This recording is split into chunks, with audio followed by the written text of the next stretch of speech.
is they wouldn't say Trump has no authority over the Middle East because he is not the fucking president of the Middle East, and that's not his fucking job. Their complaint is Donald Trump's put someone in charge of the Middle East who's not qualified for the job. It should be some smart, Max Boot type. Am I pronouncing that right? Is it Max Boot? I'm not sure, but he should be in charge of the Middle East. If it was somebody smart with a hat that said press on the side, they should be in charge of the Middle East. But don't forget the hat is worn like at this jaunty angle. It's 3 sizes too small. He wears it on a crooked angle. Like he's a goddamn cartoon character. By the way, you want to talk about Republicans scamming their donors? Let's talk about Trump having Jared. Oh, they didn't mention him bombing Syria too. Let's talk about also the fact that Trump has allowed Jared Kushner to be like the punching bag for any dissatisfaction with his administration among his base. Like any time that Republicans like start to like his base, like, oh, Trump, we thought you were going to pull us out of the wars and be against them, and Ann Coulter was like, they had that fire Jared hashtag, and it's like, oh, it's his advisors that are bad.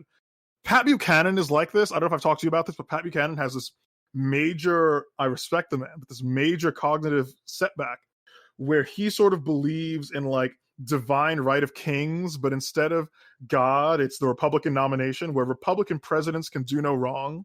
And if they do, it's because they have bad advisors, as though Donald Trump's advisors simply fell from the sky or crawled out of the dirt and just walked into the White House or Congress picked them for him or something like that. Trump's very good at this. It's actually one of his persuasion skills. He's able to make you think he is on your side as he rapes you.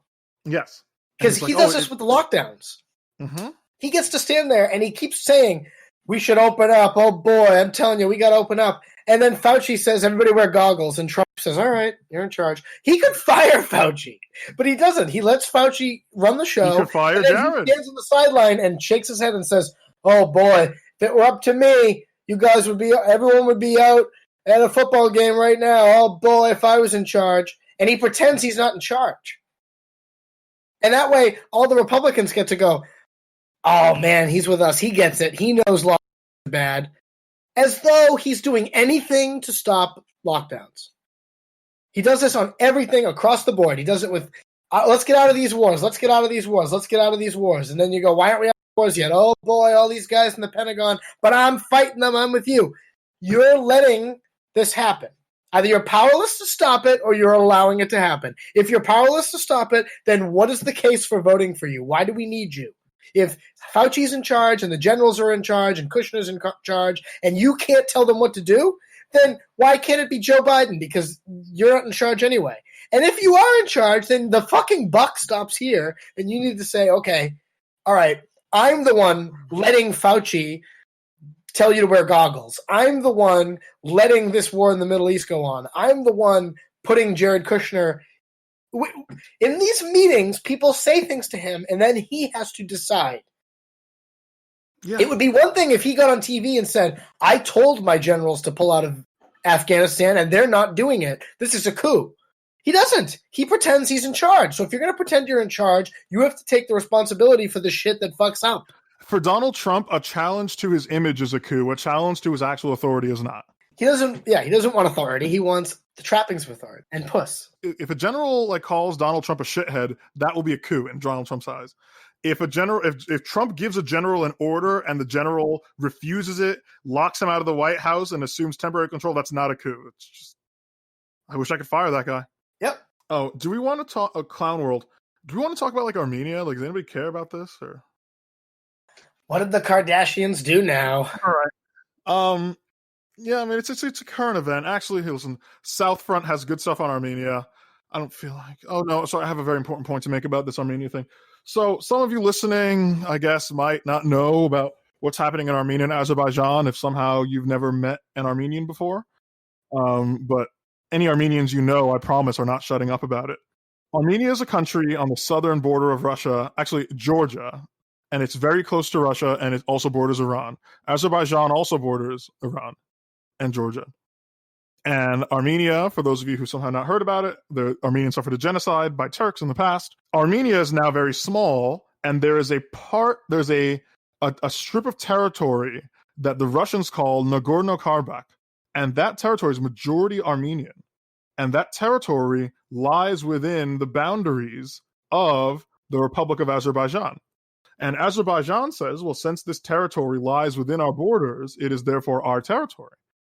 But at the time when Armenia and Azerbaijan were released from the USSR, Nagorno-Karabakh, which Armenians call Artsakh, was an autonomous zone within Azerbaijan. Now, it was not an exclave of Armenia. There was the Azerbaijan Soviet Socialist Republic.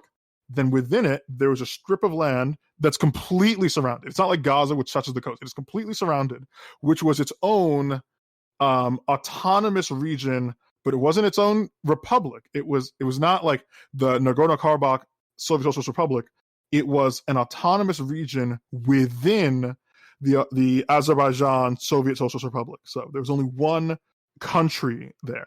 Right, because the USSR, people kind of forget this, was technically like I think 15 or 16 republics. So there's the Russian Socialist Federation Soviet Republic, the Ukrainian Soviet Socialist Republic, and so on. So there was the Armenian Soviet Socialist Republic and the Azerbaijani Soviet Socialist Republic. And the part of the Azerbaijani Soviet Socialist Republic that had Armenians in it was an autonomous zone within the Azerbaijani Soviet Socialist Republic. After the USSR collapses, the Armenians decide that arrangement is actually kind of fucking ridiculous. Azerbaijanis, sensing that the Armenians in Nagorno-Karabakh were going to secede, they start moving in ethnic Azerbaijanis into this region to weaken the Armenian majority. There were pogroms on both sides, right? There were pogroms on both sides. And the Armenian Soviet Socialist Republic, it occupied a good amount of territory. Like it occupied all the territory between Armenia and this Armenian enclave in Azerbaijan, right? Now, Armenia has not formally annexed Nagorno-Karabakh, but it's controlled it for like 30 years. And the people who live in Nagorno-Karabakh are Armenian, but the people between Nagorno-Karabakh and Armenia are Azerbaijani. Now, Armenia does not legally claim that Artsakh or Nagorno-Karabakh, whichever you call it, is part of Armenia, right? Because they have not annexed it. That's what annexation means. Annexation means saying this part of your country is part of your country, right? And not an occupation zone. So America occupied Japan after we won the war, but we didn't annex them. We understood there was a thing called Japan that we just had troops in it because we beat them in a war, and we want to make sure the government is right. Azerbaijan has made a push to take back Nagorno-Karabakh and the parts of their territory that Armenia unambiguously occupies. You know, despite me saying this as though I'm friendly to the Azerbaijani point of view, I'm really not. I'm actually pro-Armenian, but there's a strange hypocrisy going on among Armenians in the United States. Because the Armenian claim is, since this territory has a bunch of Armenians in it, therefore it ought to be part of Armenia. It's very simple. This is identical to the Russian claim that since Crimea has a majority of Russians in it, then it should be part of Russia. The only reason that Crimea is part of Ukraine and not Russia is because of a Soviet policy. The only reason that Nagorno-Karabakh is part of Azerbaijan and not Armenia is because of a Soviet policy. The Armenians, Nagorno-Karabakh held a referendum, and because it is majority Armenian, they voted to join Armenia. The Crimea is almost entirely Russian, and so when a referendum was held, they voted to join Russia. It is exactly the same. And do you know who recognizes that it's the same? Russia. Russia backs the Armenians. Do you know who also agrees that it's the same? NATO. Turkey is a NATO member, which is backing the Azerbaijanis, right? These countries are not being hypocritical. They understand that if you oppose the Russian annexation of Crimea, you must oppose the Armenian occupation of Artsakh. If you favor the Russian annexation of Crimea, then you should logically not deny that same right to Armenians. Oh, Israel is providing weapons to Azerbaijan. And it's very funny, too, because Armenians have been agitating for America to levy sanctions on Turkey, a NATO member.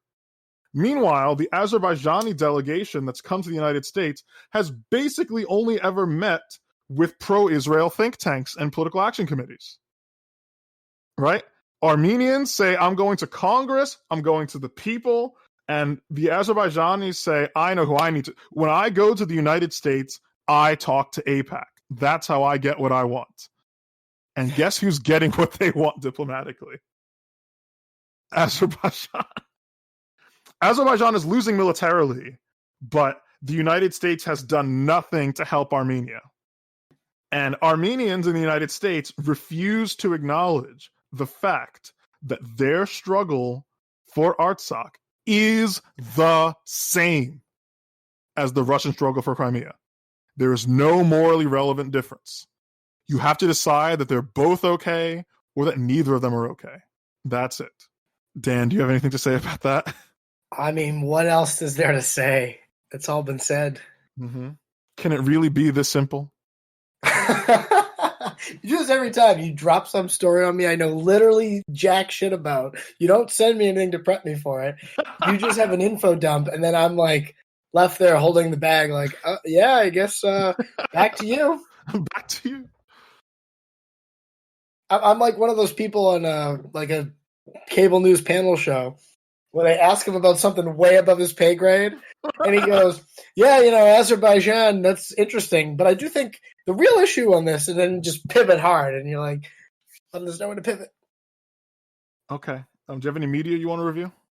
Oh, you wanted to talk about Age of Entitlement. You're not finished with it yet, so maybe we should save that. Okay, we'll review Age of Entitlement after you review The Irishman. Okay, next episode, I'm going to finish Age of Entitlement. We're going to talk about it.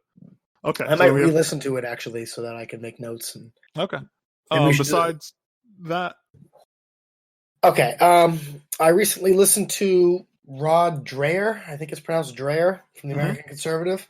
His new book, Live Not by Lies, a manual for Christian dissidents. Marcel, of course, will not appreciate this book. Yeah, I was going to say, no Jesus freak, Marcel. The basic gist of the book is Rod Dreher famously wrote another book called The Benedict Option.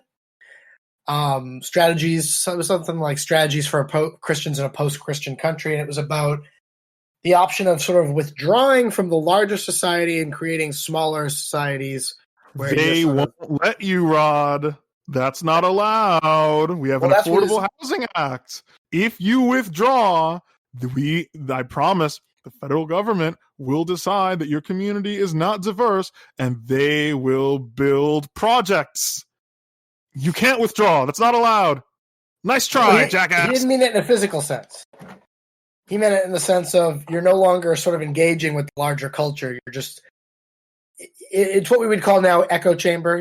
Okay, I know that. Okay, I know that Rod Dreher is a smart guy. Like but that said, Rod, what is Rod Dreher's response to my immediate response, which is just because you don't take interest in the broader culture does not mean that the broader culture doesn't take an interest in you. What does he say? His response is this book. His next book, the book I'm talking about. Oh, this book is a guide on how to navigate. This book is about how when you try that and it doesn't work and they come for you anyway, how do you survive in a world where you're actually being persecuted? So before it was sort of about, here's a world where your ideas are not respected, your culture is not part of the mainstream culture. I never read the first book, so I might be mischaracterizing it, but my understanding is that it was basically, he's a Christian, you're living in a country that's no longer a Christian country, where your things you take as sacred are spit upon and you're considered a crazy person. How do you deal with that? This new book draws from interviews that he conducted with dissidents who lived under communism in the Soviet Union. And it's basically about what do you do when your entire society is set up against you as a way to oppress you? How do you sustain your faith? How do you sustain... I think this is still a relevant book even to people like Marcel, because it's not just about your Christian faith. It would be how do you sustain believing in the things you know to be true when the powers that be decide that you cannot believe in those things. You must say what we tell you to say. You must think what we tell you to think. You must parrot the things we tell you to parrot, etc. And shares a lot of stories from its mostly Christian